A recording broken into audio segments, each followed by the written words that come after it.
Hello guys and gals, and welcome to another episode of Skills and Abilities. Today we're going to be looking at the Poison and Bone, the last two actually, of Poison and Bone. I'm going to combine them together. Bone Wall and Bone Prison. So Bone Wall and Bone Prison are essentially the same skill. They do have some slight differences in the way that they are cast, and then they also have a little bit of a difference in their mana cost, but for the most part they're essentially the same ability. And let's go out into the Blood Maw.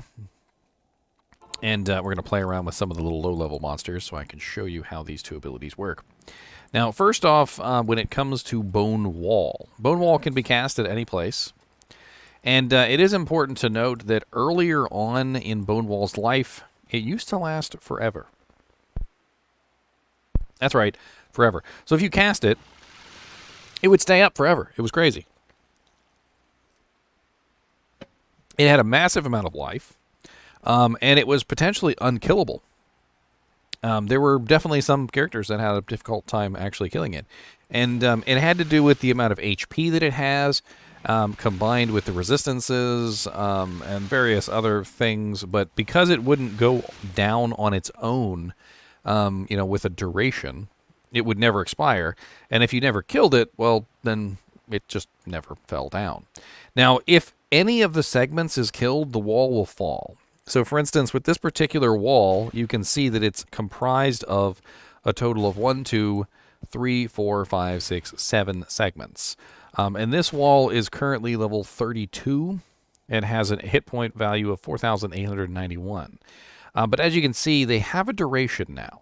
So this was something that was added later on because, well, they realized that infinite walls all over the place was silly, and also you could troll your friends with it, which was pretty common. Back in the day, people used to love to troll people on their max Bone Wall Necromancers. One of the most common things to do was just to target your friend like this, locking them in place. This was really, really common. And you're stuck, essentially, here. You can't do anything. And another really fun thing to do in PvP back in the day was to use the Iron Maiden curse. If you cursed somebody with Iron Maiden and they tried to go through or attack your Bone Wall, they would take a massive amount of damage in the process. And unfortunately, nothing that is killed by this counts for EXP. So if you have a monster, for instance, that you cast Bone Wall on, or even Bone Prison, and you cast Iron Maiden on them and they are able to kill themselves on it, you will not get EXP in the process, and I don't think it's going to work here in Hell difficulty. So let's go to normal real quick so I can show you how this works. Actually, normal difficulty won't show either because I won't get any EXP for killing monsters in normal difficulty, so that's not going to work. I guess we'll have to do Hell difficulty, and we'll just have to hope they die eventually. We'll just have to hope they die eventually. And this guy is level 99, isn't he? He is level 99, so he's not going to get any EXP either. Do I have anybody that's not level 99 that is a Necromancer? I think I have a lower level Necromancer on the list here. One that I was leveling up a long time ago. His name is Hollow. That will definitely work.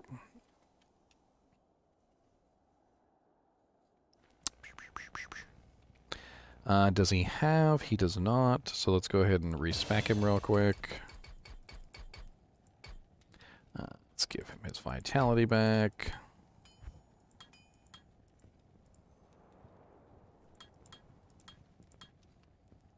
Alright, so let's go ahead and give him a pretty decent level of Bone Wall and Bone Prison. Doesn't really matter. This is just for demonstration purposes.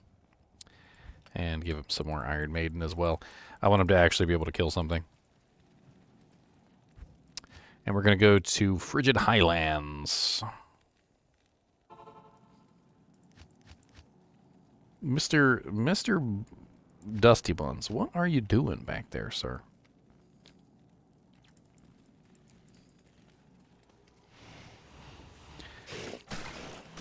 Alright, so we're going to take these minions, for instance, right here. We're going to surround them with bone prisons as much as humanly possible. And then we're going to cast our Iron Maiden curse on them.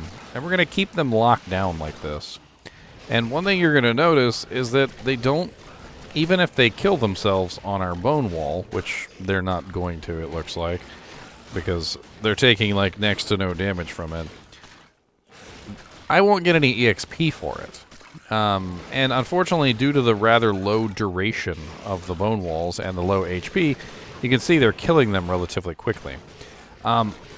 It's part of the big issue with bone wall is that if you don't have enough HP on the bone wall, they die relatively quickly, which means that you have to invest a pretty heavy amount of points. And as you can see, I put 18 points in bone wall, and I put 12 points base and 15 points base in both of these, and it still wasn't enough really even for normal difficulty. And this is because the HP of the walls actually increases and decreases depending on the difficulty you're in. So as of right now, I'm pretty sure these are, 124 at level 15. And if I go to, I'm trying to see if this guy has Nightmare. Does he have Nightmare? He does. If I go to Nightmare difficulty, you'll notice that the HP of the walls actually increases. So now we're at 962 on the bone wall, and then we're at 849 on the bone prison. So the HP of the walls and the survivability of these walls actually increases and decreases depending on the difficulty that you're in. They have far more HP and you know, obviously much more durable in hell difficulty than they are in other difficulties. They also have resistances, believe it or not, which is rather weird. So your bone wall and your bone prison have a standard resistance of 70% cold resistance and 70% poison resistance in normal difficulty. They also have 90% cold resistance in nightmare and hell difficulty and 200% poison resistance in nightmare and hell difficulty. So they're much tougher in nightmare and hell difficulty because they get a huge boost in their life. They get a huge boost in their defense. And they get a huge boost in their resistances when they hit the higher difficulty settings. So it's important not to judge the bone wall's efficiency or the bone prison's efficiency depending on the difficulty that you're in, because it definitely has a lot better usefulness in the higher difficulty settings. Summon Resist does not apply to it. So very weirdly enough, the bone wall and the bone prison do not actually count as pets, which is kind of silly. So this is both a good thing and a bad thing. So I don't know if you guys are aware of this, but all pets have a 400% damage increase that they take when they are fighting bosses. So any of the evils, basically, the like Andariel, Mephisto, Duriel, Diablo, etc., anything that is considered a boss has a 400% damage increase versus pets. But that 400% damage increase versus pets doesn't work versus the bone wall and the bone prison because they are not considered your pets. And also because they are not considered your pets, summon resistance does not work on them. So like I said, both a good and a bad thing, which is a little odd. Another bad thing about the bone wall is that, like I was talking about earlier, when one segment is destroyed, the entire segment is destroyed. So when you cast your wall like this, you have kind of like a little fortress, right? Well, if one of the segments is destroyed, the whole wall collapses. The whole 1, 2, 3, 4, 5, 6, 7, 8, 9, the whole 9-segment wall collapses, which can make some pretty big gaps in your wall. And this is especially bad with things like bone prison, because if one segment of the bone prison collapses, again, now the entire bone prison has collapsed. Another downside of the bone wall, bone prison combination is that it will not stop monsters that are incorporeal. So I'm not sure if you guys are aware of this, but there are definitely quite a few monsters within the game. They don't give two craps about your stupid wall. And when you go to places like Arcane Sanctuary, which are full of ghosts, the ghosts will walk right through your wall and attack you anyway. This has happened to me many times. I've been in a situation where, for instance, I'm trying to hide behind the wall from maybe some Death Lords or something in Worldstone Keep, and a pack of ghosts comes along and walks right through the wall and kills me anyway. So, like, for instance, in this scenario, you can see the ghosts didn't care about my wall. They just walk right through the wall. They can also fly around the wall, by the way. And you can cast the bone walls completely around them and in them, and they don't give two craps that your wall exists. My poor Pratham over there is getting his butt kicked. So you have to keep that in mind when you're thinking about monsters that have like an incorporeal form. Anything that can go through your wall is going to go through your wall. You can obviously teleport out of the wall as well. So, for instance, Bale or Uber Bale in Uber Tristram, if you hit them with the bone prison, of course, they're going to be stuck within the bone prison. They can't walk out of it. They can't run out of it, but they can teleport out of it. Barbarians can whirlwind out of it. So, for instance, if you were to use bone prison on, say, the Ancients up in Ancients Way, I believe Talik and I can't remember the name of the other one can leap. So whirlwind can go through the wall and leap can take them out of the wall. So there is a myriad of ways that you can get past what's going on. However, there's definitely a lot of monsters in the game that can't. So, you know, being able to lock down a specific monster is dependent on what kind of monster you're trying to lock down. Like, for instance, if I'm in Canyon of the Magi and I come across, you know, like some maggots or something like that, I can very easily lock down the maggots. They can't do anything about it. However, if you have things like spear cats have the ability to pierce. So it's important that you take into account the fact that when you're fighting a monster that can have a piercing effect, the bone wall's not going to stop that. It's very useful to stop projectiles as long as the projectiles don't have a piercing effect. Trying to see if I can find some spear cats real quick to show you how this works, but of course it's not going to stop these guys because these guys don't care about where you are. They just go underneath the ground. But as far as a defensive ability goes, it's extremely useful. Now, there is a particular item in the game that is actually kind of nasty in terms of getting you killed with this ability, and that is the Arm of King Leoric. So the Arm of King Leoric actually has the ability to cast Bone Prison on you, and it can get you killed. I've actually had it get me killed on several occasions. And this is because it will cast the Bone Prison on you when you get struck. In certain situations, this can be a very bad detriment to you.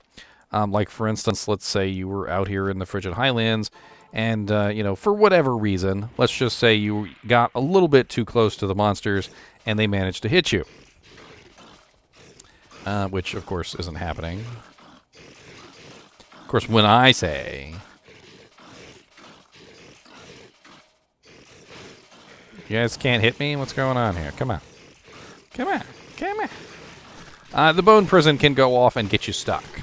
As you can see here, the Bone Prison has filled in every gap, and it will continue to do so every single time it goes off.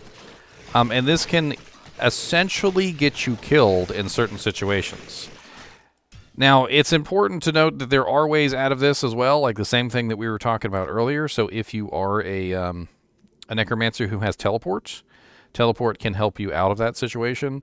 In fact, I often recommend that if you are a Necromancer that is utilizing the Arm of King Leoric, that you have some form of teleport to help you out of the situation. So if you have a teleport amulet or teleport circlet, or if you're using an enigma, there are various ways that you can, you know, exit the Bone Prison if that happens to you. Bone Prison is also something that you can get in the form of charges. So there's quite a few different items in the game that have Bone Prison charges. One of them is the Marrowwalk boots. Let me see if I can find a pair of Marrowwalks. I have Marrowwalks on just about everybody, it feels like. Does he have Marrowwalks? I don't think he has Marrowwalks. Poison Bomb, he probably doesn't have mine. Nobody probably has Marrowwalks because I've got so many jankety builds with my Necromancer.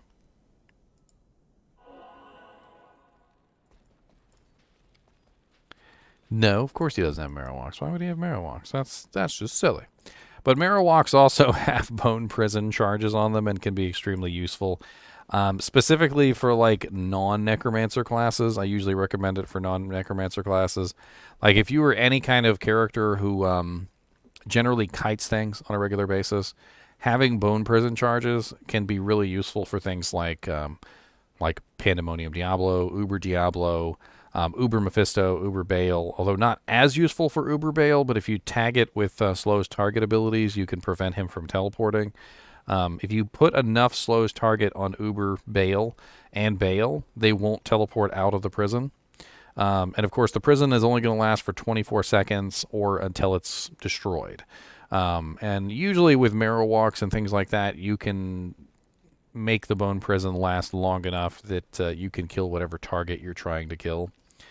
My main issue with bone prison and bone wall is that they require too much of a point investment to be useful on the Necromancer. You will often find that unless you are actually a bone spear or a bone spirit Necromancer that is specifically building these skills for synergies, they won't be strong enough to be extremely useful on the actual Necromancer. 1 point is really not going to do it for the most part with these abilities. To give you an idea, let me just go ahead and throw 1 point into them on, let's say, let's do the Triangle one.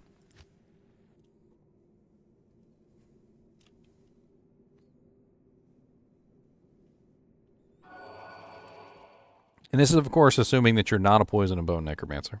So if you're like a Summon Necromancer or something like that that's not doing Poison and Bone, we're going to take these out because this is obviously a Poison and Bone Necromancer setup. If you have just 1 point into these abilities, you're looking at level 23 raw and no synergy bonuses. And so we're looking at about 2,887 life, which is decent, but it's not like the most amazing thing in the world. And it'll stop the monsters from coming at you. But things like Diablo, Bale, and whatnot will be able to take these walls out pretty effectively. With only about 2,000 life, they won't survive that long versus bosses. But they will survive for a pretty decent period of time for, like, trash mobs. And you can utilize them to block things like arrows, like I was talking about earlier. As you can see, I can use them to block the fire arrows that are coming from the skeletons. And I can utilize them to block, obviously, the minions here. But any monster that has a significant amount of damage will usually break through these level 1 bone walls and bone prisons relatively easily. And since all they have to do is break one segment, not the entire line, it'll the whole wall goes down, and then you're kind of left out exposed. But at level 23, it's not too terrible. But when you have them beefed up for your synergies, they definitely are a lot stronger at like 5,753. And you can effectively hold and pin down like something like Uber Diablo with relative ease with something like this. So you can literally just lock Uber Diablo in a bone prison and never let him out. And you usually won't even have to cast it that many times. And speaking of the difference between the leveled versions, if you take a look at the leveled versions here, at 1 point we have a mana cost of 17 on Bone Wall, and Bone Prison is a mana cost of 5, which is not bad at all, level 23. However, if you raise the level of Bone Prison to level 28, which is the point at which it costs 0 mana, you can cast Bone Prison an infinite number of times without having to worry about the mana cost. This makes Bone Prison very, very useful in terms of trying to lock down monsters, because if I were to lock down monsters with Bone Wall, I would eventually run out of mana unless I have really good mana regeneration. However, if I have level 28, even with plus the skills, if I have level 28 Bone Prison, I can infinitely cast Bone Prison as many times as I want to and never run out of mana, which is freaking amazing. So, I could just sit here and lock down a target forever. And just keep casting Bone Prisons until, like, literally the freaking Jesus comes back. And it's kind of funny, because as you cast Bone Prison and you keep casting it, it does get kind of silly because it turns into a square.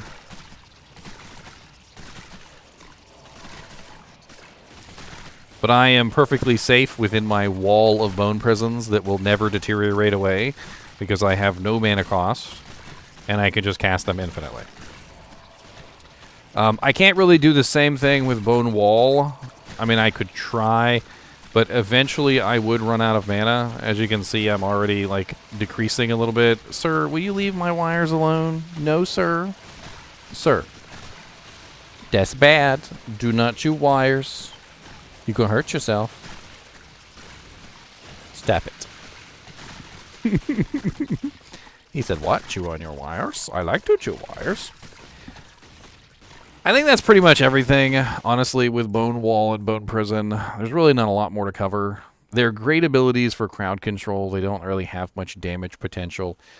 You can utilize them to block attacks. You know, like summing it all up in the tiniest time frame. I know I've already been going on for 20 minutes, but they're utility skills, right? You don't really rely on them for anything. You're not going to like build a Bone Wall, Bone Prison Necromancer. They're incidentals. Like you have them if you build a Bone Spirit Necromancer. Maybe you have 1 point in them if you built like a Summon Necromancer or a Poison Necromancer. But you're usually not going to drop 20 points in them unless it's for the synergies. As always, I'd appreciate you guys and gals watching my videos. And keep watching.